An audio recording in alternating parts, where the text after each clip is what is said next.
What's up, guys? Welcome back to Newswave. Happy Friday, I guess. Last day of the week for a lot of people. You get the weekend to kind of hang out, play some games. Let me know what you guys are going to play this weekend down below. I'm curious what everyone's going to be playing throughout the weekend here. Also, I got a hold of the winner for the NES Classic. Congratulations to Roberto Zayas. I hope I said that last name correctly. I put it out on Twitter as well last night after I got a hold of him and everything, and that NES Classic is on the way now, so enjoy it, have fun, or maybe you can keep it for a collector's item in the box. I'm not sure. I would take it out, play it. It's a fun system. Of course, though, we do have the Monster Hunter Switch giveaway going now, so if you want to enter for that, that link is down below, guys. And for today, let's get into some of the quick news to get started with something that kind of caught my eye because it's still hard for me to fathom how this works out. Apparently, Twitch Plays Zelda Breath of the Wild concluded, and they defeated the final boss. Not only did they defeat the final boss, they somehow managed to work together to also defeat all 4 divine beasts. Because, of course, in Breath of the Wild, you could technically go to the final boss at any time. Essentially, you do have, like, the opening that you generally finish up, but as soon as it all opens up, you can just run to the final boss if you want and probably get smacked down, unless you're really good at it. But when you have, essentially, a chat room trying to control Link to do certain actions, it's hard to believe that they were able to defeat all 4 final beasts and then the final boss, and I think this took them a while. I remember hearing about this back in May, so I guess it took them months to do it. I'm not sure. I saw the final moments, and people were really excited about it because that's a pretty serious accomplishment. I understand you beat something like, when they played Pokemon, because that's a turn-based RPG that's a little easier to take your time with, but I believe they also defeated like Dark Souls, which is crazy to think about too. And Breath of the Wild is just the latest thing for them to beat. They also beat I believe, Mario Odyssey. It's weird that they're able to beat these very fast games. We also heard a bit more about Crackdown 3, which has been an issue going forward. A lot of Xbox fans have been waiting for this since like 2014, I believe now. It's been a while. We hear about the power of the cloud, all this stuff. Sumo Digital is hard at work, though, and they actually sat down with an interview. The director, the managing director from Sumo Digital, sat down with GameIndustry.biz, talked a bit about it, saying, as you know, the release date's moved back, confirmed as February next year, and that's great news because it gives us the time to polish a game that's pretty much done, but make it better and better. The way to make the best games is you finish them, then finish them again, and then finish them again. That's what we're doing with Crackdown 3. Man, they just keep putting more pressure on themselves without realizing it with these kind of statements. Basically, they're saying the game's getting finished up, 3 times, they're polishing it.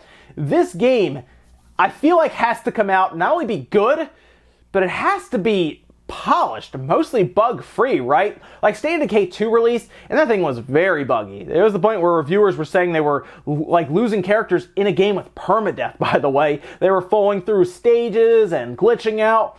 And it sounds like Crackdown 3, we shouldn't have those issues, so they keep saying they're polishing it. They finished the game, I guess, over and over again 3 times. I hope it releases and it's good. I really do. Crackdown 2 was kind of disappointing. It was. I like the first Crackdown.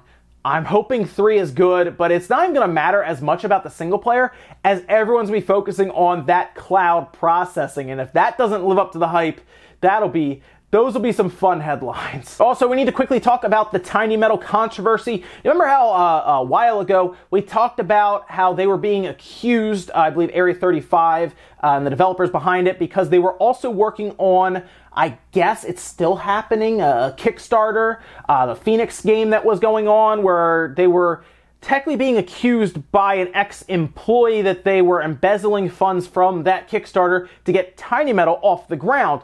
Well, it actually culminated in legal battles and everything, and there is an actual mediation that took place, and the ex-employee that originally accused Area 35 of this had to take everything back, essentially. They were ordered to pull back all statements, and it looks like they were found, or at least the developers, Tiny Metal, to be innocent of the embezzlement allegations. So there you go. It looks like all the people who were saying don't buy Tiny Metal because they embezzled all these funds, at least according to the court of law or whatnot with mediation, turns out that was all false, and that was just, looks like an ex-employee that was just not too happy about it. They had to put out a statement, an apology, and everything. So guys, with all of that news out of the way, let's get into some of the bigger stuff. And we're going to start right away with Gamescom. Now, Gamescom takes place starting on August 21st. Of course, takes place over in Germany. It's similar to E3 kind of over there, and pretty much all the different publishers and developers and stuff show up to show off different games. You'll have a lot of third parties kind of talking about things over there. I know Microsoft's going to have a live stream. I believe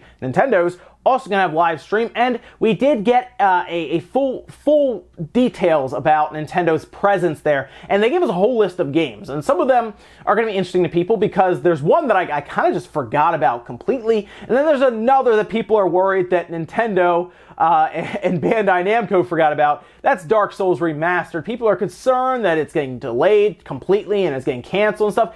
Doesn't look like it, as they sent out an email kind of detailing that as something that's, I guess, coming out soonish, and apparently it's also going to be playable at Gamescom, which is good. That's being playable. Also, Smash Bros. Ultimate, which is good to see. That's also going to be making the rounds.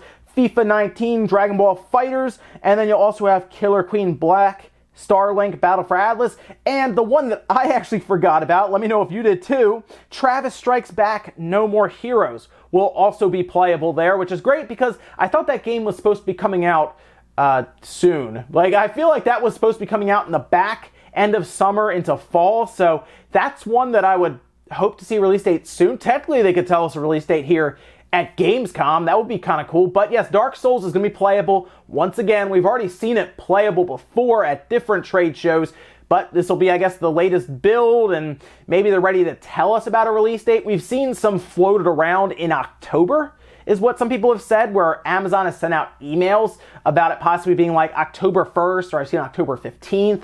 So we don't know when that game's coming out, but at this point, the other versions have come and gone. People have played those and either liked it or been disappointed by it. And I don't really know what's going on with the Dark Souls Remaster on the Switch, but if I take a guess, it has something to do with the network issues, or just the network that Nintendo is launching their paid online service, possibly. Maybe that's the thing, because from what we saw before, it seemed that the build that they were showing played well. I'm not sure what's going on here with that. Maybe we'll get more answers at Gamescom. And I also want to know what's going on with the No More Heroes game, since that we've seen that several times. That it closed out one of the Nindy events, the small indie event that they did, which was cool. But ever since then, and we've seen it obviously go forward, but we've never really heard a release date for it. And I was positive it was coming out soon in the fall. Maybe it'll come out holiday. It's not like they're one of their massive releases, but it's at least one that people are interested in, and we haven't even really heard that much about more collaborations and stuff. It almost feels like that game is disjointed on its own. I don't know, it's weird. It's like we talked about Retro Studios being disjointed. This game feels kind of disjointed. Nintendo also mentioned this will be the first time that people will get a chance to play Super Mario Party, as that will also be playable here at Gamescom, which would be pretty cool because up until this point, we haven't really had any actual interactions outside of the treehouse. Then, of course, the trailer they showed us, and then just more information that's kind of come out since then. And I think a lot of people have been interested in Super Mario Party because it's going to have online, and it looks like a much more traditional Mario Party than we've been used to recently, where everyone kind of be moving together in like the little car and everything. This looks like it's going to be a much more traditional one.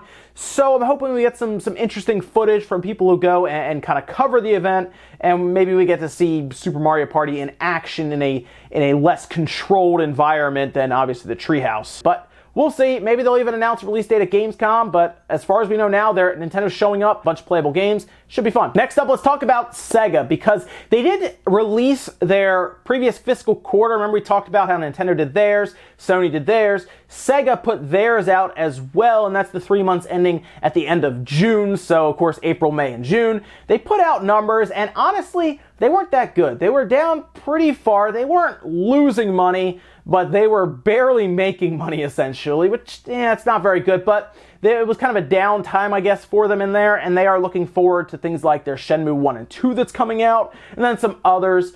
But they also talked a bit about how they're going to lean on possibly reviving some of their old IPs, their old titles, and, as you can imagine, that got people very excited, because now we're all thinking, what in the world could SEGA revive? A revival of like an older IP that they could bring forward and kind of put into the limelight and say, hey, look, here's one of our new games. We're bringing back Crazy Taxi or anything like that. Of course, Shenmue 1 and 2 and then Shenmue 3. Shenmue 1 and 2, I think did really well for them online, social media. People were really excited for it. maybe that made them look at that and say, okay, Shenmue 1 and 2, what else can we do here? Now, of course, I was thinking about a bunch of things. People online were thinking about a bunch of things. And I'm curious what you guys would like to see. Are there any old IPs that you could think of? I was talking about things like Jet Set Radio, or like we knew here when it came out on the Dreamcast, Jet Grind Radio, or they did have Jet Set Radio Future on the Xbox.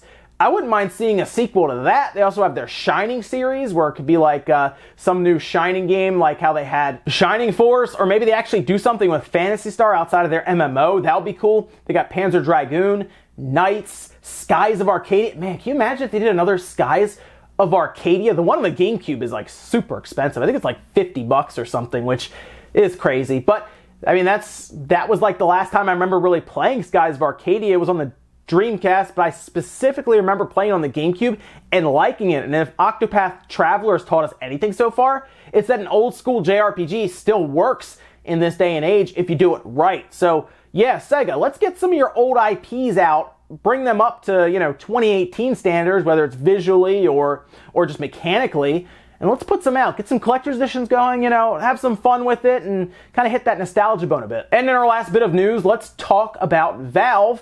Since we don't get to talk about them as much as a game development company, as much as just, I don't know, what do you call it, a gatekeeper of Steam, kinda? They don't really have a gate on Steam. People just kind of walk in and drop whatever game they want on the ground and put a price tag on it. It's almost like those flea markets you go to where people can just kind of drive up and hand them $20 and then sell whatever. That's kind of how I picture Steam if it was like a real place you could go.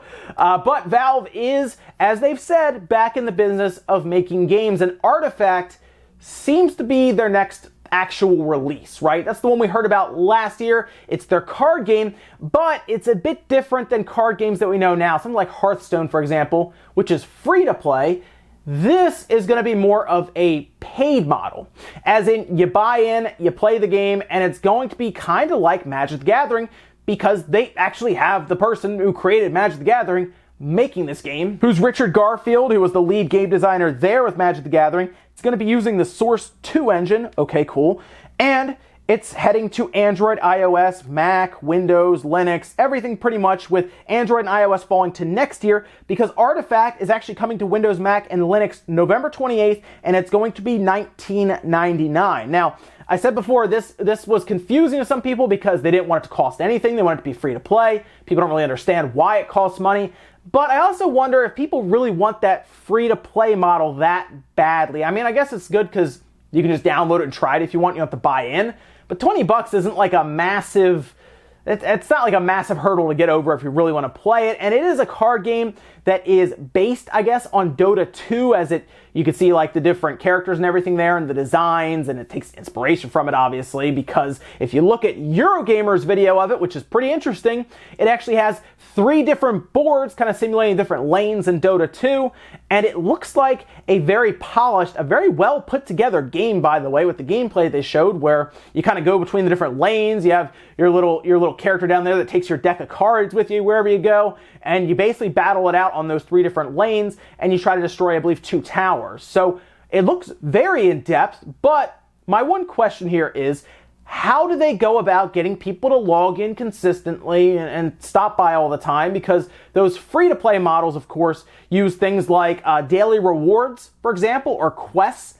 I guess they could still technically do that, but would people get really annoyed if you have a full shop and everything, even though it's $20? Or would it have been better for them to make this free to play and then you have all the microtransactions and stuff? I don't know. I think there are going to be people on either side of this, right? Because there are going to be some people who say, I just want to put $20 in and don't have to worry about any microtransactions.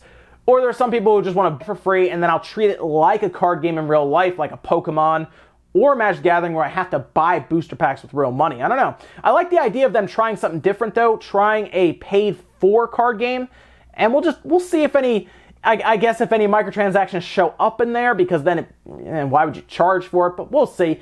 All I know right now is November 28th, it's showing up, $19.99. It'll be on all platforms for PC anyway, where it's, with Windows, Mac and Linux on Steam. So we'll see. Let me know what you guys think about Artifact, though, down below. And guys, that's where I'm going to leave Newswave for today. Thank you so much for stopping by. Make sure you guys like the video if you enjoyed it. Dislike it if not. Leave comments down below about everything we talked about today, whether it's Nintendo's Gamescom lineup. Is there any game in there you want to see more of or get a release date for? What about Sega's IP revivals, maybe? Let me know some down below. And then what do you think about Artifact? I'm very curious if you'd rather be free to play or pay 20 bucks, not to worry about microtransactions at all. You just earn everything, as you play through it. Thank you so much for watching, guys. Have a great weekend, and I'll see you guys back here Monday morning, 8 a.m. Eastern Time for Newswave.